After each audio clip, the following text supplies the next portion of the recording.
E aí galera, bem-vindos a mais uma videoaula do Introcomp. E na aula de hoje a gente vai falar um pouco sobre TADs, ou tipos abstratos de dados. Antes de falar sobre TADs, a gente precisa entender o conceito de estruturas, ou structures, como elas são chamadas em C. Struct é um bloco que armazena diversas informações, então você pode ter várias variáveis lá dentro e do tipo que você quiser. O objetivo de mexer com structures ou estruturas é você agrupar os dados de maneira que fica mais fácil acessar eles, além de deixar seu código mais modularizado. Para criar uma struct, basta você digitar struct, seguido do nome da struct e abrir chaves. Aqui dentro você vai colocar as variáveis que vão fazer parte da estrutura, e depois que você tiver colocado a declaração de todas as variáveis, você vai fechar a chave e botar ponto e vírgula no final. Aqui tem um exemplo do meu struct ponto, que contém um inteiro x e um inteiro y, referentes às coordenadas desse ponto no plano cartesiano. Aqui a gente tem um exemplo de utilização das structs. A gente vai usar aquela mesma struct que a gente falou anteriormente, a struct ponto, que tem um x e um y. Perceba que aqui ela foi declarada fora da main, ou seja, de maneira global. Isso é feito para que se o nosso código tivesse outras funções além da main, elas pudessem enxergar esse struct. Geralmente a struct é definida até mesmo em outros arquivos, e mais pra frente a gente vai ver como isso é feito. Para utilizar nossa estrutura, lá dentro da main, a gente vai declarar duas variáveis desse novo tipo de dados que a gente criou, do tipo ponto. Então essa declaração é feita da seguinte forma: struct ponto A e B, ou seja, eu tenho dois pontos, ponto A e ponto B. O ponto A tem um x e um y, referentes a esses campos aqui, e o ponto B tem um campo x e y. A atribuição e o acesso a esses campos dessa estrutura, os campos x e y, é feito dessa forma: A, que se refere a esse ponto A, ponto, o nome do campo que você quer acessar. Nesse caso aqui eu quero acessar o campo x do meu ponto A, e vou fazer ele igual a zero. Então a.x igual a zero, a.y igual a zero. Então meu ponto A agora, o x dele vale zero e o y dele vale zero. Da mesma forma eu vou fazer isso para o ponto B, só que eu vou fazer o x de B valer 1 e o y de B valer 2. Depois eu posso printar os pontos dessa forma, mesma forma de acesso aqui: a.x, a.y e b.x, b.y. Vamos compilar esse código aqui para ver o resultado. Vindo aqui no terminal a gente pode gcc, deixa eu salvar aqui, exemplo 1.c, ponto barra a.out, ponto A, coordenada x 0, y 0, ponto B, x e y, x igual a 1 e y igual a 2, como vocês podem ver aqui. Outro conceito que a gente pode aplicar quando a gente estiver lidando com structures é o comando typedef. O typedef é utilizado nesse contexto para criar uma espécie de apelido para a gente se referir a uma struct. No exemplo anterior, quando a gente criou as variáveis ponto lá, a gente teve que nos referir aos pontos como struct pontos. Utilizando o typedef a gente podia chamar eles apenas de ponto. Por exemplo, abrindo aqui o exemplo anterior, aqui a gente tem struct ponto. Se a gente usasse typedef, ficaria dessa forma aqui, ó: typedef struct ponto, e aqui no final você vai botar um novo nome que você quer se referir a ele, por exemplo, ponto.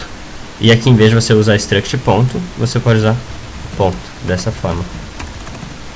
Vamos compilar e ver aqui se o resultado fica igual. Ficou igualzinho.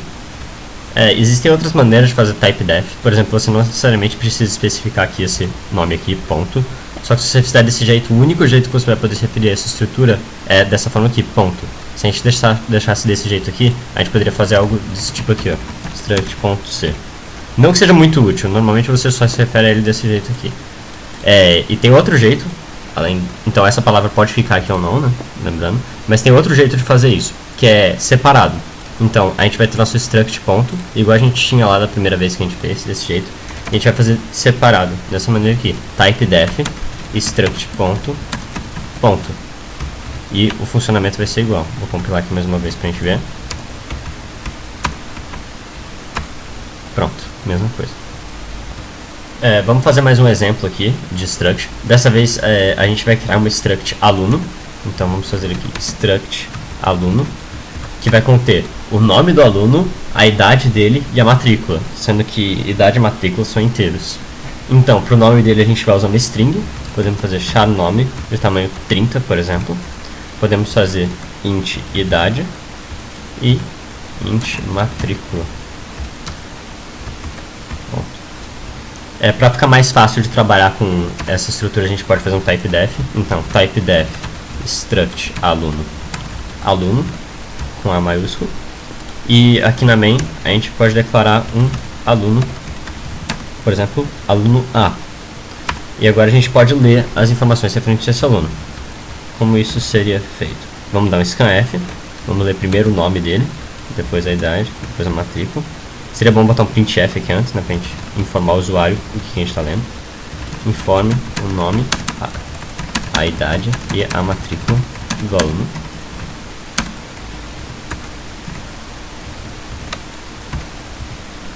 E aqui a gente vai ler. Então, como é que ficaria o acesso? Da mesma maneira que a gente trata com string fora da estrutura, mesma coisa para dentro da estrutura. A gente só vai passar aqui a.nome. Então, sem o é comercial, igual a gente tinha visto antes. E para idade a gente faz a.idade. E para matrícula a gente faz a.matrícula. Faltou uma vírgula aqui. E faltaram também os é comerciais aqui nessas variáveis. Agora vamos printar tudo para ver se a gente armazenou corretamente essas variáveis. Então, printf nome %s, vou dar um barra -n aqui, idade %d, outro barra -n, e matrícula %d barra -n. E isso vai ser referente a a.nome, a.idade e a.matrícula. Bom, vamos compilar para ver como ficou isso. Então, gcc, exemplo2.c, aqui ponto barra, ponto alt, informa o nome, a idade e a matrícula. Lembrando que, pelo jeito que a gente fez a leitura aqui da string, isso aqui só vai ser válido para nomes sem espaço, né? Então, vou botar um nome sem espaço aqui, idade, e minha matrícula vai ser 100. E ele printou corretamente as informações. Nesse slide a gente tem uma comparação interessante sobre passagem de struct como parâmetro para função.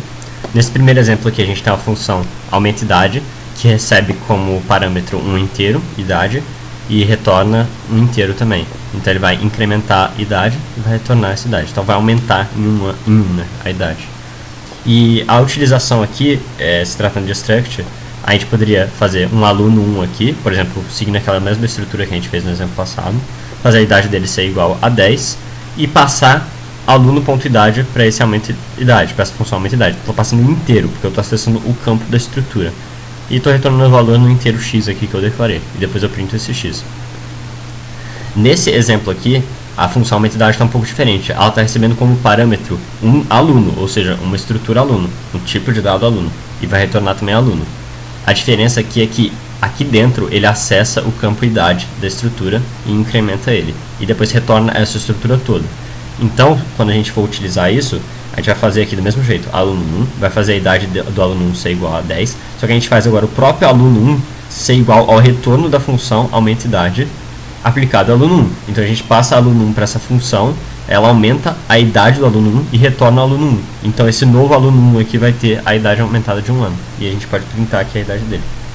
Outro aspecto legal de estruturas é que dentro de uma estrutura a gente pode ter vetores, pode ter outras estruturas ou até mesmo vetores de estruturas. Por exemplo, nessa struct aqui, retângulo, ela tem dentro dela 4 pontos, A, B, C e D, sendo ponto esse tipo de dado aqui, essa estrutura que tem um x e um y, igual a gente tinha visto anteriormente. Nesse outro exemplo, eu tenho uma estrutura pontos que tem um vetor de n pontos x e n pontos y. Nesse caso, n é 5. Então aqui, quando eu faço minha estrutura PTS, eu vou percorrer esse vetor até n, digitando as coordenadas do ponto. E como o que tem lá dentro é um vetor, eu posso acessar ele dessa forma. Se a gente compilar esse exemplo aqui, exemplo 3, digite as coordenadas do ponto 1. 1 e 1, 2, 2, 3, 3, 4, 4, 5, 5. E ele printou aqui as coordenadas corretamente. A gente pode também fazer um vetor de estrutura. Por exemplo, voltando para o nosso caso aqui do aluno, em vez de fazer só um aluno, eu poderia fazer, por exemplo, um vetor de 3 alunos. E eu poderia utilizar um for, deixa eu fazer o int i aqui também. Poderia usar um for para percorrer esse vetor. E aqui o acesso seria referente ao vetor, à posição desse elemento dentro do vetor. Então o i entraria aqui, porque eu quero acessar o campo nome do aluno i, por exemplo, aluno 0 aqui no início, aluno na posição 0, depois o nome do aluno na posição 1, mesma coisa, idade do aluno na posição 1. Então, vamos ver como é que fica. Aqui a gente teria que mudar o print também, como a gente está tratando com vetor agora. Então, mesma coisa lá de cima, a gente vai usar um i para percorrer esse vetor. Então aqui A na posição i, A na posição i, A na posição i. Compilando isso aqui para a gente ver como é que fica. Agora ele vai fazer 3 vezes, que é o tamanho do vetor. Então, informa aluno, o nome do primeiro aluno vai ser ABC, idade 12, matrícula 100. O nome do segundo aluno, BCD, idade 13, matrícula 12. E o nome do terceiro aluno, por exemplo, CDE, idade 14, matrícula 300. E ele printou aqui corretamente as informações. Agora que a gente já entendeu o conceito de estrutura, a gente pode falar um pouco mais sobre tipos abstratos de dados. Os TADS têm como objetivo modularizar um programa em arquivos diferentes, que vão ser incluídos como bibliotecas, de modo que esses arquivos vão ser um arquivo .c e um arquivo .h. No arquivo .c vão ser implementadas as funções e as estruturas que você vai utilizar, e no .h vai ter apenas a assinatura ou o cabeçalho dessas funções e dessas estruturas. Aqui a gente tem um exemplo. Eu vou aproveitar aquela estrutura que a gente tinha feito antes, a struct pontos, que tem um vetor de x e um vetor de y, de tamanho n. Aí que eu botei o tamanho n igual a 3. Fiz um typedef para me referir a ela como pontos. E também fiz duas funções, a função ler pontos e a função imprimir pontos. A função ler pontos não vai receber nenhum parâmetro, mas ela vai retornar uma variável pontos. Então eu vou pedir para o usuário aqui informar n pontos, as coordenadas x e y desse n pontos, e vou retornar essa nova estrutura, esse novo vetor de x e vetor de y, os novos pontos. Então a função imprimir pontos, que vai receber esses pontos e vai imprimir eles. Então não precisa retornar nada, void. E aqui na main ficaria bem simples, ficaria pontos pts, declarei aqui minha variável do tipo pontos, pts igual a ler pontos, e estou passando a quantidade de pontos, aqui eu não vou precisar mais disso, né? Já que eu tirei a quantidade, eu fixei um define aqui. Então, ler pontos, e aqui imprimir os pontos. Vamos ver como é que fica compilando. Então, gcc, exemplo 4.c, ponto barra, a ponto A. Digite as coordenadas do ponto 1, 1 e 1, 2 e 2, 3 e 3. E pronto, ele printou corretamente. Esse código já está bem modularizado, mas agora a gente vai ver como é que a gente faz para botar eles em arquivos separados. Bom, eu criei aqui 3 arquivos, funções.c, funções.h e main.c. Por enquanto dentro deles não tem nada, mas agora a gente vai ver como é que a gente faz para pegar tudo que está dentro do nosso código aqui, que a gente tinha visto antes, e jogar lá para dentro. Bom, então, a primeira coisa, no ponto H vai ficar a estrutura. Então, eu vou pegar minha estrutura pontos e vou jogar lá para o ponto H. Vou colocar ela aqui. E também vão ficar as assinaturas ou cabeçalhos de uma função. O que é isso? É só, assinatura ou cabeçalho da função, é só esse pedaço aqui da função. Então só o retorno da função, o nome dela e os parâmetros que ela recebe. Então vou dar um Ctrl C aqui nela, vou jogar no funções.h. Pontos, ler pontos, abre e fecha parênteses, e vou botar, em vez de eu botar chave, como eu botaria para implementar o código, eu vou botar ponto e vírgula. E vou fazer a mesma coisa para a função imprimir pontos. Então o cabeçalho da função é a mesma coisa, só que em vez de você falar o que a função faz aqui dentro, você vai botar ponto e vírgula. E esse aqui por enquanto é o nosso ponto H. As nossas funções, bem como qualquer biblioteca que essas funções utilizem, vão ficar na funções.c. Por exemplo, essa função ler pontos e imprimir pontos, elas usam printf e scanf. Então elas vão precisar da stdio.h. Elas também vão precisar do n, né, para saber qual que é o tamanho do ponto. Aqui, por exemplo, n e n.